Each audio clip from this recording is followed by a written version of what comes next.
en el mes de la Reforma. Así que, bueno, a celebrar. Celebramos juntos dando gracias al Señor por la Reforma, una reforma que tuvo lugar hace ya unos cuantos años, ¿no? Aproximadamente 500 años. Y bueno, esta reforma dio lugar a lo que nosotros conocemos como doctrina reformada. Eh, y bueno, ya tenemos mucho tiempo eh, con estas enseñanzas que podemos decir así, de alguna manera nos trajeron una vez más a la sana doctrina. Y por eso damos gracias a Dios por todos los hombres que incluso dieron su vida por el Evangelio, que fueron capaces de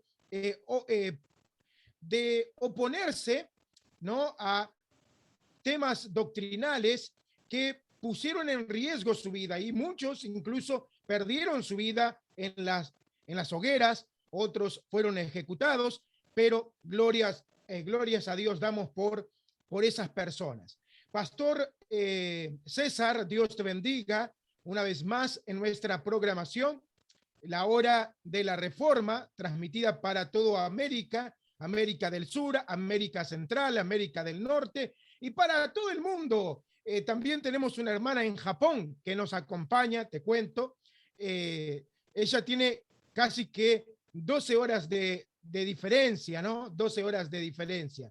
Ahora ella tiene las 10 de la mañana exactamente allí en Japón. Pastor César, sin más palabras, pasamos entonces a, a tu saludo, ¿no? Y bueno, a proseguir con el espacio, la hora de la Reforma. Muy bien, un saludo a todos. Realmente estoy feliz de estar acá otra vez con ustedes. Hoy es que octubre 5, 2021. Y como ya se había hablado anteriormente, octubre es el mes de la Reforma. Ahora, ¿por qué mes de la Reforma? Unos me dicen, lo que ellos saben, entiende. Pero hay muchos que me dicen, ¿pero por qué mes de la Reforma? ¿De dónde salió? ¿Quién lo puso ese título? Bueno, es historia.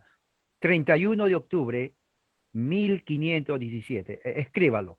A ver, vamos a ver. Agarre un lápiz. Aquí lo tiene en su casa. Agarre, a ver, vamos a ver. Un papel. Ponga así. Y esto es fácil. 17. Número 17, no se lo pueden ver. Octubre. Ponen el mes de hoy. Así. Perdón. 31 de octubre. Perdón. 31 de octubre. Claro, todavía falta. Y el año 1517. Ahí está. Para que no se olvide. Usted dirá, pero ¿qué significa eso? Uno, no estamos 31 de octubre. Dos, 1517 es cantidad, más de 500 años. Bueno, es que ese año es la fecha donde los historiadores toman para poner el inicio de la Reforma Protestante. Usted dirá, ¿qué es reforma y qué es protestante? Nadie me enseñó eso. Nadie me enseñó. Yo no sé por qué es importante. Bueno, sí es importante, porque especialmente para aquellos que han salido del catolicismo o no son católicos. ¿Ok? Si usted es católico, bueno, también puede aprender, de todas maneras aprenda, porque es para todos. Se llama reforma porque es dentro de la Iglesia Cristiana Católica Romana que trataron de reformar la Iglesia Católica Romana. ¿Por qué protestante? Porque es una protesta, es una reforma en donde la gente europea en ese entonces protestar, ¿no? Levantar la voz y protestar. ¿Contra qué? Dicen muchos. ¿Qué van a protestar? Bueno, contra los abusos del Papa. Alguien dice, ¿pero qué abuso del Papa? Porque así es la pregunta, la gente. Tú dices algo, te pregunta. Entonces yo ya estoy contestando las preguntas. Bueno, protestar número uno por los abusos del clero. ¿Qué es clero? Me dicen. Muchos no saben, tengo que explicar. Sacerdotes, curas, cardenales, ¿quién más? Los parroquianos, y todos generalmente los que trabajan, ¿no?, como religiosos de la Iglesia Católica Romana. ¿Qué clase de abusos? Bueno, primeramente, abuso de dinero. Se sabe, nadie trabaja por gratis. Y en la religión el dinero no es recién, ya hubo. O sea, el que es, que si hay dinero, ahí estoy. Si no hay dinero, no estoy. Y así es, lamentablemente. En el papado, dinero contaba. Ahora, también del aspecto inmoral, ¿no? El sacerdocio romano estaba plagado de mucha inmoralidad de una forma increíble, increíble. Y no eran dos o tres, era todo el sistema en Europa, todo el sistema. De ahí viene la famosa frase que dice hijo del cura, ¿no? ¿Qué es un hijo del cura? Bueno, porque realmente en ese entonces, ¿no? Estaba en toda Europa donde los curas tenían hijos de, bueno, de las fieles, diríamos así, católicas. Y claro, no los reconocían, entonces decían por ahí, mira, ese es un hijo del cura. O sea, la fama era tan conocida que ya era normal decir, bueno, ¿quién es su papá? El hijo del cura, ¿no? Entonces, esa inmoralidad era terrible y empezaba no en los sacerdotes, sino en el mismo Vaticano, en el mismo, diríamos, eh, lugar papal donde estaba el Papa, ahí. Y era totalmente increíble. Otro abuso era la idolatría, ¿no? La venta de reliquias, la venta de cosas supersticiosas dentro del catolicismo que hacía a la gente darle una falsa idea de lo que es religión, de lo que es cristianismo, de lo que es fe. Esto es muy importante que usted tenga en cuenta. Entonces, todo eso en conjunto había corrompido la iglesia católica romana, lo corrompió y lo corrompió por siglos. No era nuevo. Para el tiempo que Martín Lutero, que es el personaje que vamos a hablar hoy, nace o entra a escena, entonces ya estaba totalmente propagado toda la corrupción papal en cuanto a dinero, inmoralidad, en cuanto a las misas, en cuanto a las reliquias, en cuanto a la religión, a la idolatría. O sea, era una combinación tremenda. Ya la gente estaba realmente, sabían que había algo ahí que estaba mal y que les afectaba grandemente la fe de ellos. Bueno, el tema de hoy es una introducción a eso. Vamos a hablar de Martín Lutero. ¿Quién fue Martín Lutero? Mucha gente, es más, mucha gente ni siquiera escuchó quién es Martín Lutero. ¿Por qué vamos a hablar de él? Porque es parte de la reforma. Usted va a entender a medida que vamos a hablar. Martín Lutero nació en el año 1483 en Alemania. A él lo bautizaron en noviembre 11, al día siguiente, en la iglesia de San Pedro y San Pablo, en Alemania. No. Para 1501, Martín Lutero va a estudiar, ¿no? A la universidad en Erfurt, 1501. Eh, en 1510, Lutero camina a Roma, una distancia de 1000 millas, o sea, cantidad, 1510, porque es justamente uh, en 1505, donde en una tormenta que estaba Lutero, él tuvo miedo, pensaba que iba a morir y se encomienda a Santa Ana, una, bueno, santo romano, Santa Ana, para que le salve la vida. Y él le dice, si tú me salvas la vida, me convierto en monje. Y efectivamente, no murió. Entonces él aduce esa salvación a Santa Ana y entra como monje en la orden agustina. ¿Se dan cuenta? Agustina. Eso fue 1505. 1510, entonces va a Roma.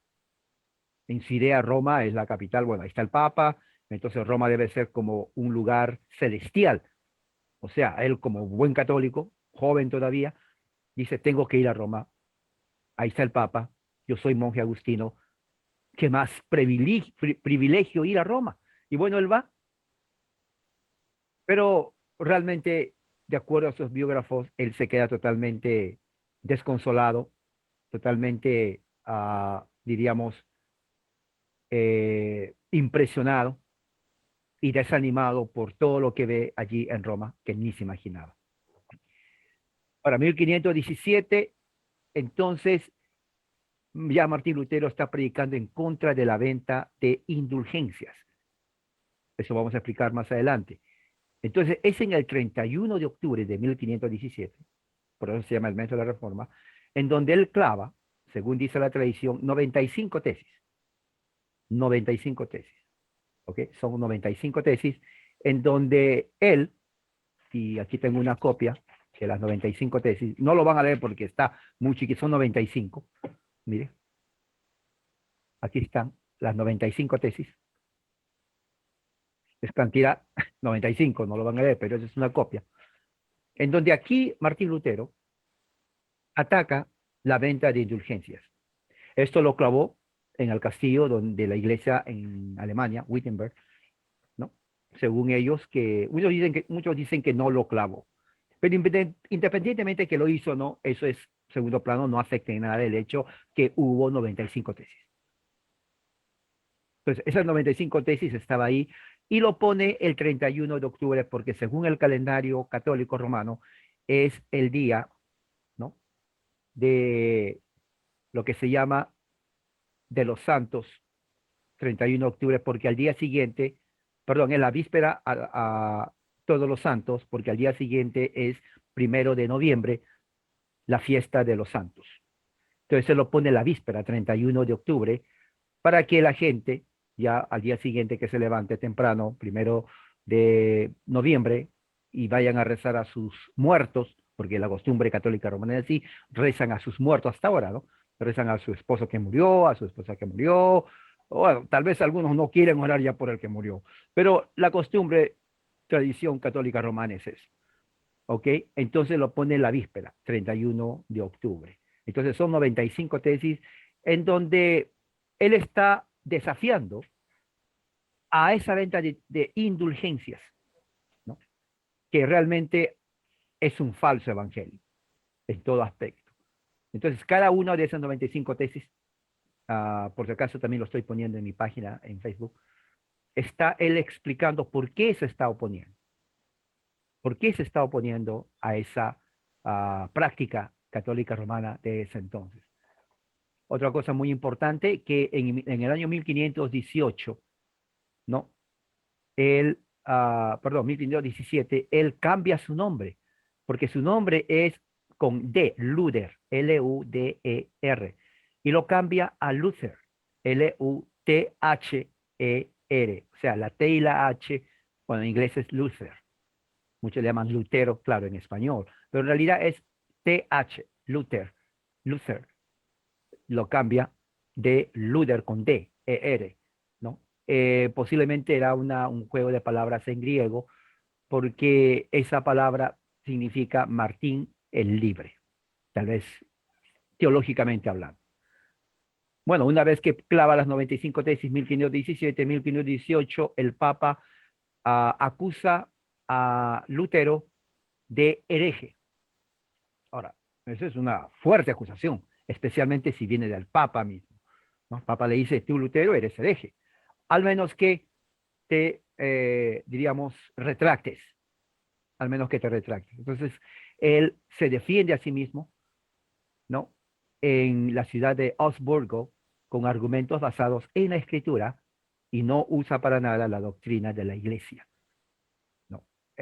Sin embargo, en 1520, ya el Papa, cansado de Lutero, ¿no?, le manda un documento papal autorizado en donde le dice que Lutero eh, es un hereje. Entonces Lutero quema ese documento papal, ¿no?, o la bula papal, así lo llaman, lo quema, y en 1521 Lutero es declarado hereje, ¿no? Es declarado hereje por el Papa León X, por el Papa León X. Bueno, entonces es ahí donde ya Lutero, prácticamente declarado hereje por la Iglesia Católica Romana, él sigue su labor de traducir ahora la Biblia, ¿no? Y los cambios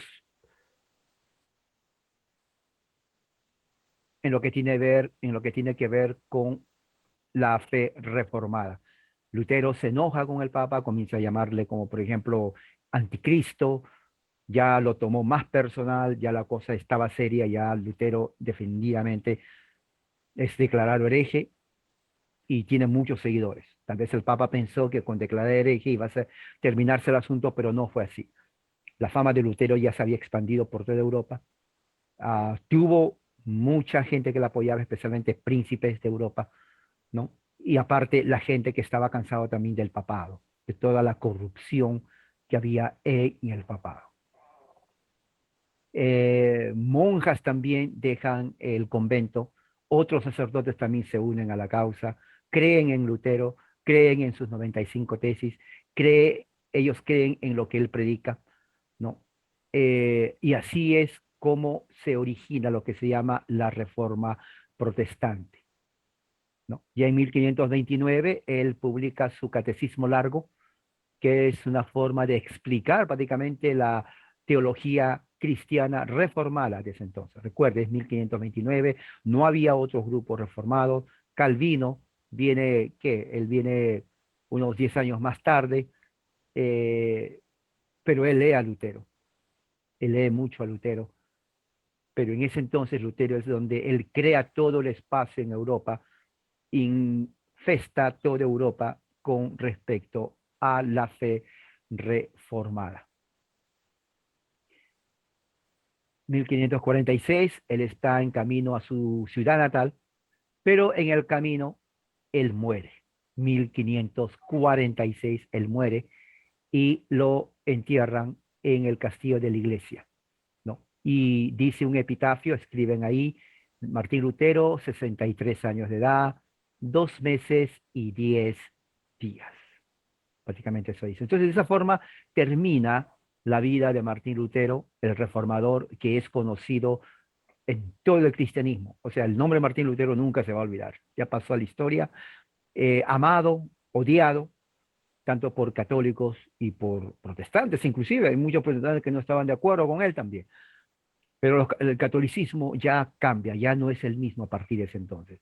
No solamente en religión, sino en política. Recuerde que el Sacro Imperio Romano era que gobernaba toda Europa. Con la Reforma hubo división, hubieron príncipes que apoyaron a Martín Lutero y a sus reformas, lo cual implica no católicos, la educación, la economía, ¿no? También tiene que ver mucho con eso. La influencia de Martín Lutero fue tremenda. Tal vez él no se imaginó, tal vez él solamente quería que la iglesia cambiara lo que está poniendo de la indulgencia, vamos a hablar de eso un momento, pero realmente no fue así, no fue así. Prácticamente fue más allá de eso. Él muere y ya tiene siglos que muere, pero su legado ha transformado Europa, su economía, su sociedad, su geopolítica, sus valores y la forma de ver el cristianismo aparte del catolicismo romano y la relación de Dios. Es un tema que lo vamos a ver la próxima semana en cuanto a qué es lo que enseña la doctrina reformada. Porque después de eso se va a poner inclusive, vamos a hablar inclusive ya de Juan Calvino más adelante, pero vamos a hablar cómo inicia esto, de qué es lo que enseña Martín Lutero en cuanto a la reforma. Quiero hablar acerca de las indulgencias. ¿Cómo es eso que las indulgencias? Bueno, había un fraile católico romano llamado, ¿no? Texel, él era de la orden dominicana, ¿no? Entonces, este fraile fue elegido, ¿no? Por el Papa para predicar las indulgencias en Alemania, ¿no? Era una persona muy hábil, ¿no? Tenía una voz fuerte, dice aquí sus biógrafos, y se le pagaba por lo que hacía. O sea, recuerde lo que dije al principio, nada es gratis, menos en religión, ¿ok? Tal vez yo creo que San Francisco de Asís sí lo hizo y algunas, pero la mayoría no, especialmente ese trabajo que está haciendo Texel. Él dijo, yo lo hago, pero ¿cuánto hay? ¿Se dan cuenta? Sin dinero tampoco la religión avanza. Así que le pagaron bien. Su salario, dice, aparte de gastos, dice aquí, era 20 veces más que un profesor de teología. Bueno, Lutero era profesor de teología. O sea que este Texel le pagaban 20 veces más. Por ejemplo, si a Lutero le pagaban 10.000 al mes por enseñar teología, a este le pagaban 20 veces más multiplicado por 10, entonces le cuentas un cero, 200.000. 200.000 le pagaban a él. A Lutero solamente 10.000. ¿Se dan cuenta de la diferencia? Y eso que Lutero era teología, teólogo, el otro no. El otro era más bien un vendedor, ¿sí? Un vendedor. Entonces, él era representante del Papa. Él siempre cuando entraba a una ciudad, entraba de una forma solemne, ¿no? Era como un dignatario, estaba rodeado de dignatarios de la iglesia y de personas civil. O sea, que él no solamente entraba como un pobre, muchos dicen, oh, era un pobre sacerdote. No, los dignatarios iban delante. Entonces, al pueblo de la gente en Europa, en ese tiempo Europa era mucho campesino, 99% se quedaba asombrado. ¡Wow! ¿Qué es esto? Luego entraron los dignatarios y luego Texel. O sea, le hacían una entrada increíble, o sea, trabajaron la psicología de la gente. Entonces, la gente estaba totalmente impresionada. Entonces, él inmediatamente ponía una cruz, ¿no? Con las armas papales. Entonces, en ese momento él tenía el documento de la indulgencia, ¿no? Que estaba todo cortado, ¿no? Que tenía alrededor una franja de oro con una cruz plantada, ¿no? En el lugar donde va a ser la venta de indulgencia. O sea, ese era su negocio. Él era un vendedor para el Vaticano. Bueno, no había Vaticano en ese momento, pero el vendedor para el Papa. En la venta había muchas cartas, ¿no? En donde había salvopases para el paraíso. Ya estaban totalmente arregladas, cartas para el paraíso. Ahora, Texel era un excelente vendedor. Él sabía cómo llamar la atención a la gente. Primeramente él empezaba con una descripción de cómo la gente vive en el infierno. Entonces la gente ignorante de Alemania y de muchos lugares en Europa, recuerde, más del 90% ignorante, analfabeto, se quedaban con la boca abierta y espantados porque Texel describía como que si él mismo hubiera estado viviendo en el infierno y se vino del infierno y les dice cómo es.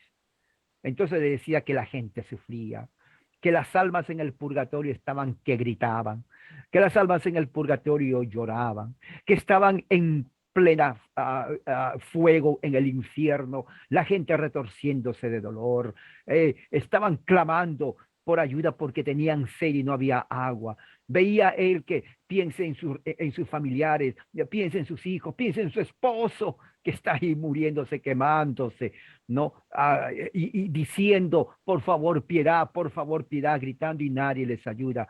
O sea, él describía toda la situación que estaba en el infierno, vuelvo a repetir, como que si él mismo hubiera estado en el infierno y regresó a ver lo que está pasando en el infierno. ¿Qué más? Bueno,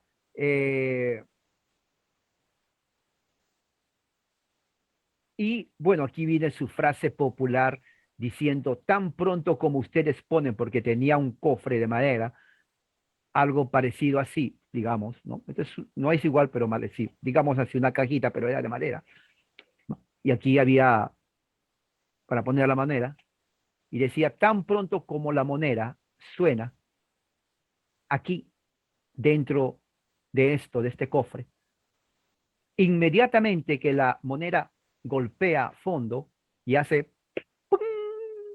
el alma del purgatorio sale brincando afuera del purgatorio. Entonces la gente, oiga, dice, pues mi hijo, mi esposo que murió, no sé cómo murió, pero murió y yo no quiero que se esté quemando, ya le perdoné por todas sus malacrianzas que se portaba conmigo, lo voy a poner lo que yo tengo, a ver cuánto tengo. Entonces la gente en su pobreza y en su ignorancia, pues buscaba dinero, ¿no? Y tenía que ser así más o menos, bueno, eso no es, pero más o menos así, de cobre, y lo ponía adentro, aquí, y sonaba, no sé si se escucharon. Entonces, en el momento que sonaba, a ver, vamos a ver si suena, ya la alma sale brincando del purgatorio. Entonces, ellos prometían, ¿no? Tan potente que,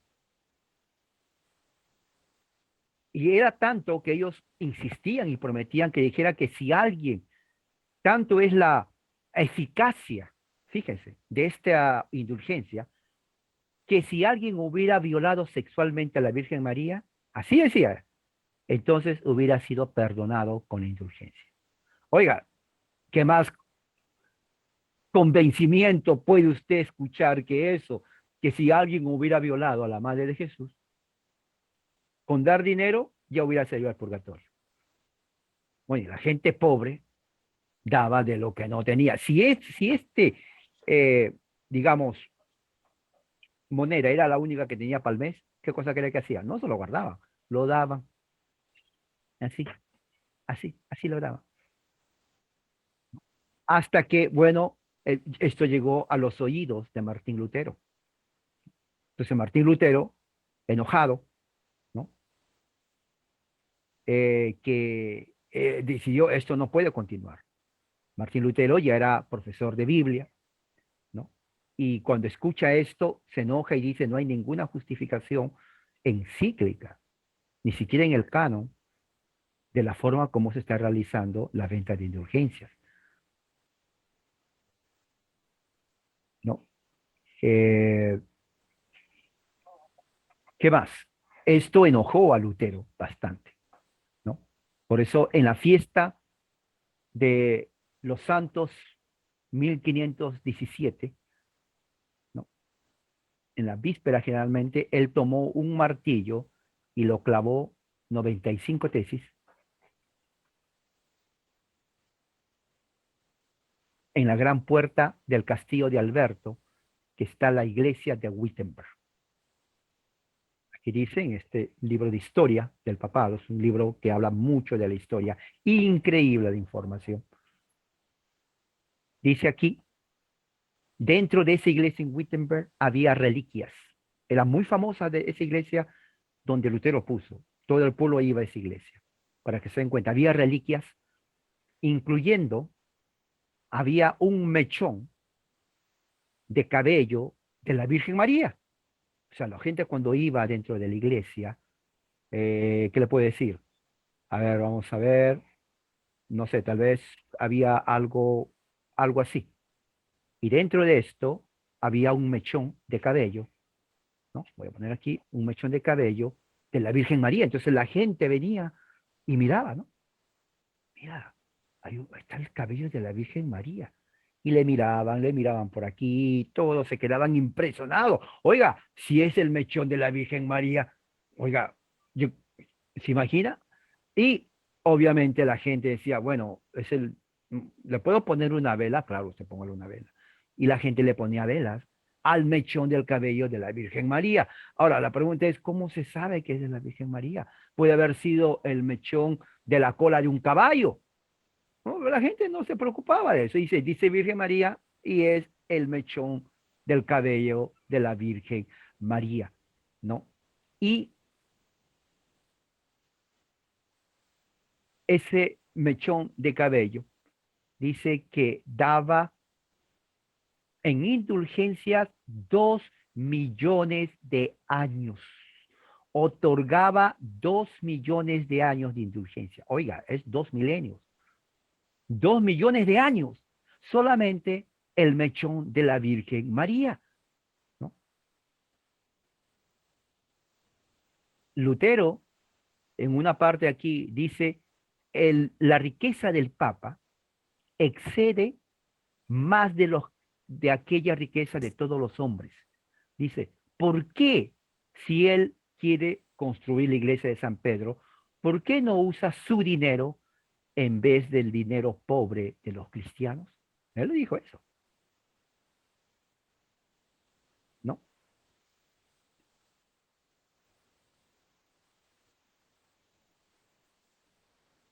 Y bueno, entonces todo y otras cosas más, Lutero amenazó de romper y destruir ese sistema de indulgencias que este dominicano Texel estaba predicando. Pero sin embargo, ahí no empezó, ya mucho tiempo antes, siglos antes, ya el papado había traicionado a la gente ignorante ordinaria de Europa, devorando a los cristianos de su dinero y de su riqueza, ¿no? Papa, después de papas y más papas, habían, como dice aquí el autor, que es un ex jesuita, ¿no? Bastante historia. Papa tras papa tras papa había convertido a Cristo en un ladrón.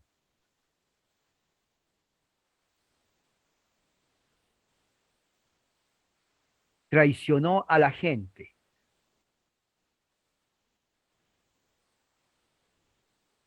El costo de construir la Basílica de San Pedro que vemos hoy en el Vaticano, esa es la misma que estaban haciendo del tiempo Lutero, costó pagarlo. ¿Sabe cuánto tiempo? 400 años. Es más, y todavía sigue el costo. 400 años. Estamos que esto fue hecho en 1500, 1600, 1700, 1800, 1900. Hace poco. Es increíble todo lo que costó. ¿Y con qué dinero? Con los católicos romanos de la pobreza. Lo que dice aquí el autor.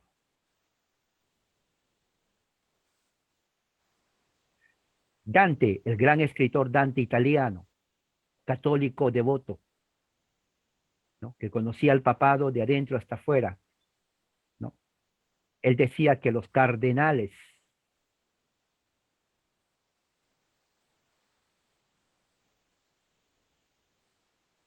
Dante, cuando comenzó a hablar sobre escribir su obra de la Divina Comedia, puso en el infierno a los cardenales vestidos como prostitutas en el infierno quemándose en un circo.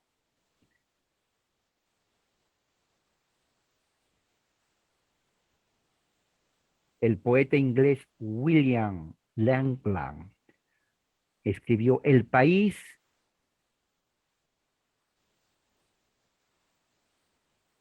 en donde existe cardenales es un país con maldición. Fíjese.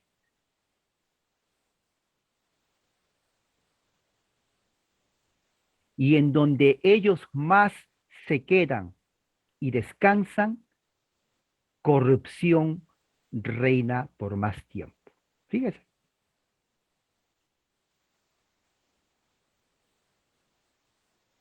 El obispo Álvaro Pelayo, ayuda papal en Avignon, sugirió que la Santa Sede ha infectado toda la iglesia con el veneno de la avaricia.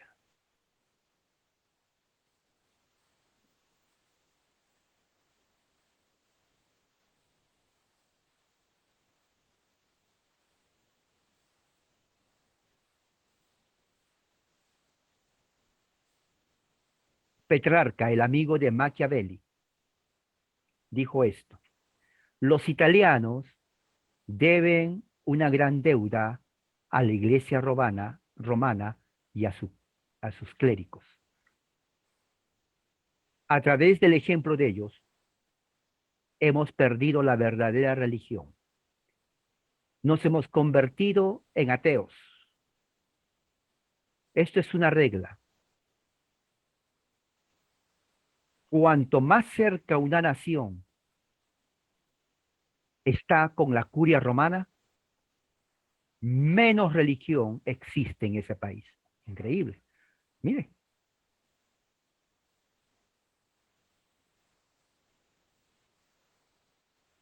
Caterina de Siena.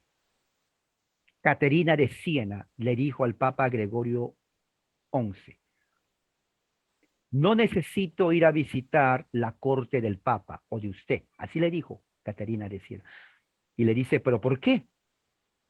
Porque lo hediondo de su olor ya alcanzó mi ciudad. Fíjese, lo hediondo y desecrable de usted ya alcanzó a mi ciudad. No, y hay cantidad de cosas. Eso lo vamos a ver la semana que viene, porque es algo increíble. Increíble.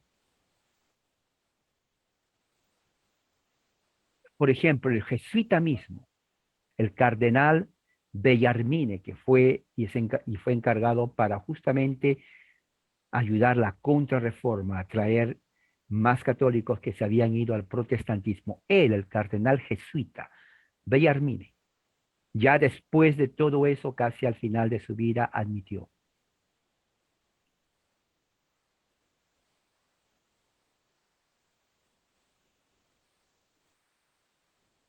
por muchos años, antes que nazca Lutero y Calvino, fíjese lo que dice, antes que nazca Lutero y Calvino, ya no había religión en la iglesia. Ya no había religión en la iglesia.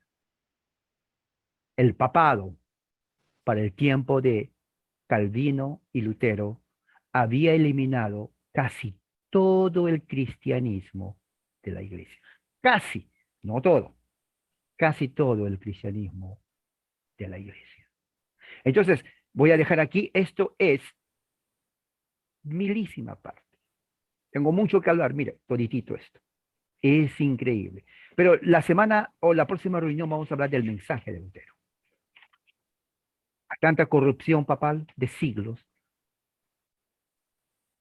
en dinero, en mentiras, tanta corrupción en todo aspecto. Lutero entra a la escena.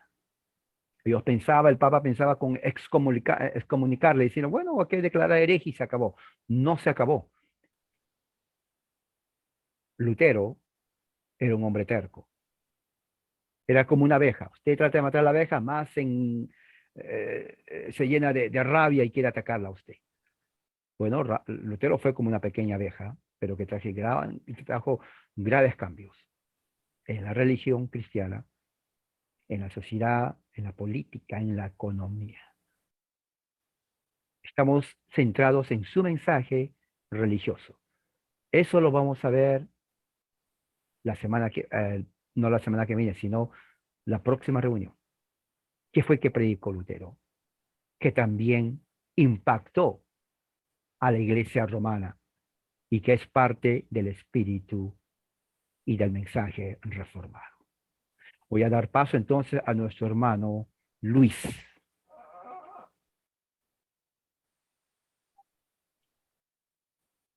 Amén. Tremenda exposición que nos recuerda que hoy necesitamos necesitamos luteros hoy, porque escuchando todo esto, ¿no, Pastor César? Meditando en ese cambio que era necesario, ¿no? Era un cambio necesario. Creo que hoy también en muchos países, en muchos sectores, se necesita un gran cambio, ¿no? Personas como Lutero a defender la verdad, ¿no? Porque sabemos que, como tú lo presentabas, la Iglesia Católica pasó una gran crisis, incluso ellos lo reconocen, ¿no? Sí. Los propios papas han reconocido que la Iglesia Católica Romana ha sido culpable de esa, podemos decir así, división, no una división adrede que quiso, porque no quiso en realidad Martín Lutero hacer esa división, Claro, pero fue la consecuencia de la acción que tomó Martín Lutero como respuesta, ¿no?, a lo que la Iglesia Católica estaba haciendo, que no tenía nada que ver con la Biblia.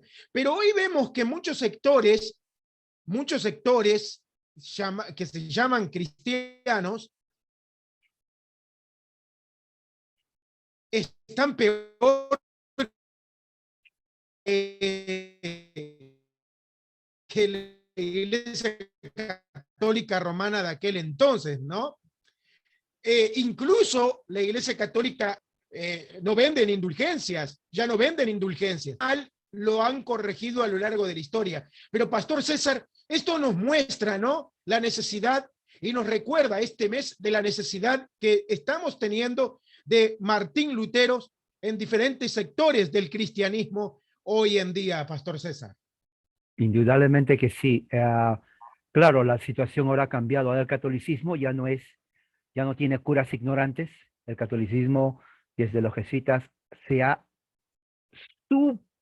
súper preparado teológicamente. Tiene un ejército, literalmente, de teólogos destinados a traer a todos los que perdieron al catolicismo. Es más, lo han estado haciendo desde el momento mismo de la reforma.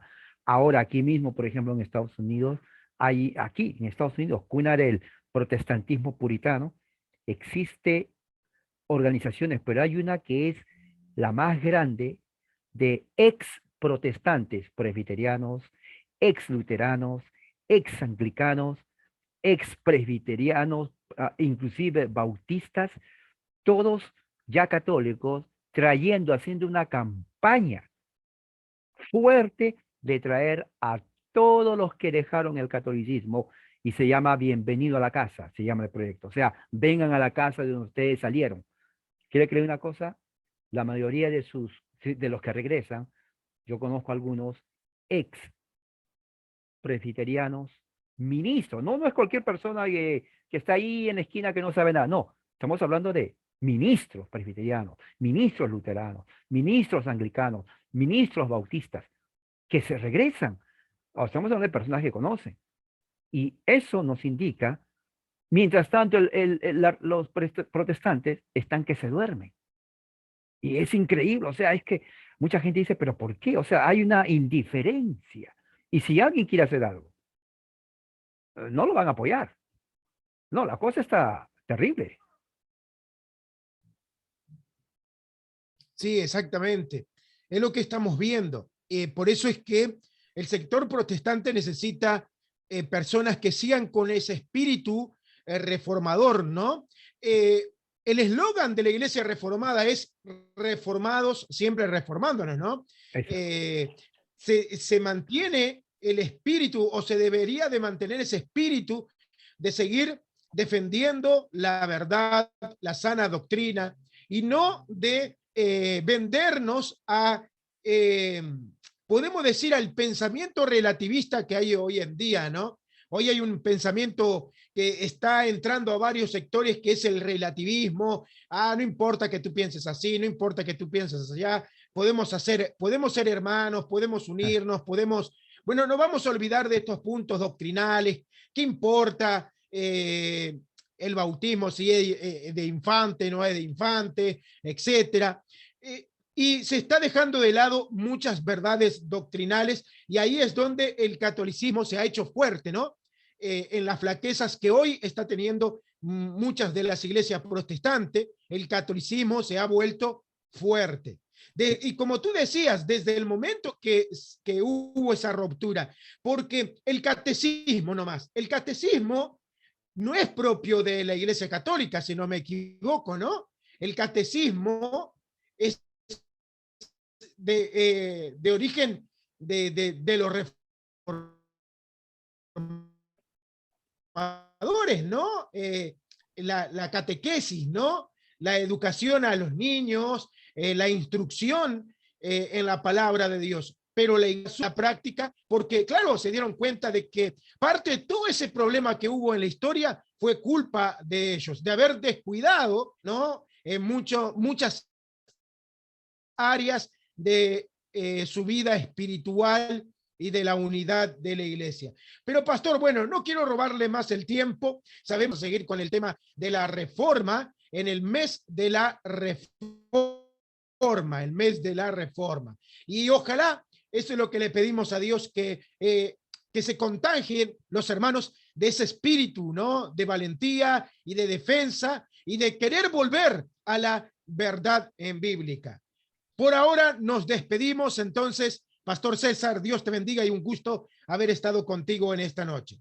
Muy bien, gracias también. Y recuerden, la próxima clase va a haber el mensaje. Ya hablamos la historia, ahora el mensaje. ¿Qué mensaje predicó Lutero y por qué es importante ese mensaje? Dios con ustedes.